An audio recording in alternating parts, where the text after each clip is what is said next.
Pour pouvoir survivre dans une situation extrême, vous feriez mieux de vous assurer de savoir à l'avance ce qu'il faut faire.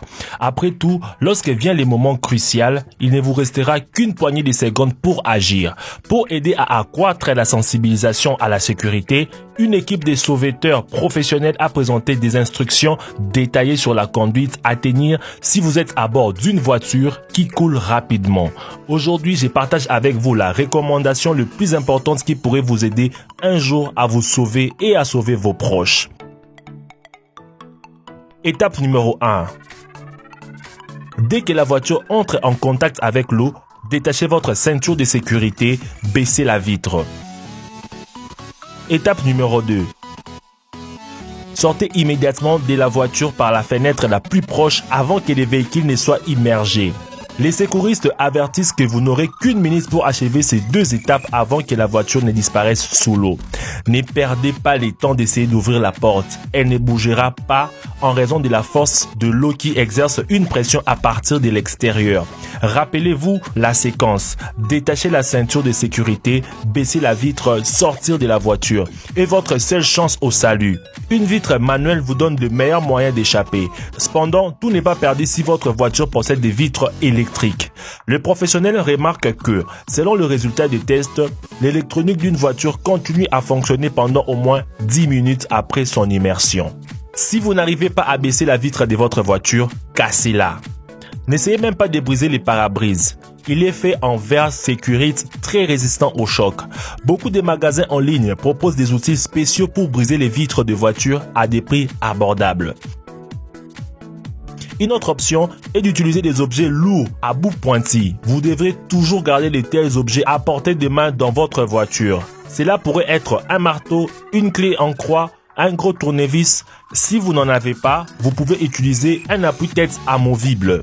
Frappez les verres avec les montants métalliques de l'appui-tête, un talon aiguille ou votre coude. Vous devriez viser vos coups au point de la fenêtre car c'est là que le verre est le plus fragile.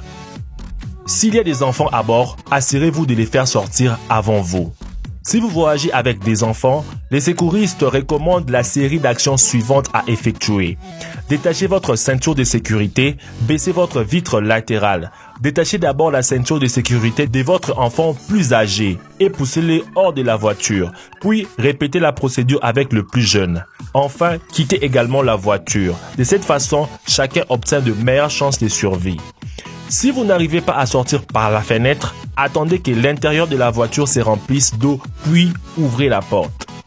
Si vous n'arrivez pas à ouvrir ou casser les vitres, il y a une autre issue par la porte. Ce sont les méthodes les plus controversées pour échapper à la noyade, car il faudra attendre que la voiture se remplisse d'eau pour que la pression à l'intérieur et à l'extérieur de la voiture devienne égale. À ce moment-là, respirez le peu d'air qui vous reste, ouvrez la porte et nagez pour sortir. Un conseil des professionnels. Tenez fermement les poignées de la porte pendant que l'eau remplit la cabine. Rappelez-vous que la porte ne s'ouvre pas si facilement. Vous serez peut-être obligé de les pousser avec vos pieds. Suivez les bulles d'air pour trouver votre chemin vers la surface. C'est facile de se désorienter sous l'eau, surtout si l'eau est troublée. Pour trouver votre chemin vers la surface, nagez dans la même direction que les bulles d'air montantes. Encore une fois, rappelez-vous, dès que la voiture touche à l'eau, détachez votre ceinture de sécurité, baissez la vitre et sortez le plus rapidement possible. Merci d'avoir suivi cette vidéo jusqu'à la fin. N'oubliez pas de le partager partout pour sauver vos proches. Et n'oubliez pas de mettre un gros pouce bleu et de vous abonner à la chaîne si ce n'est pas encore fait. Quant à moi, je vous dis I love you. À nous revoir demain à la même heure pour une nouvelle vidéo.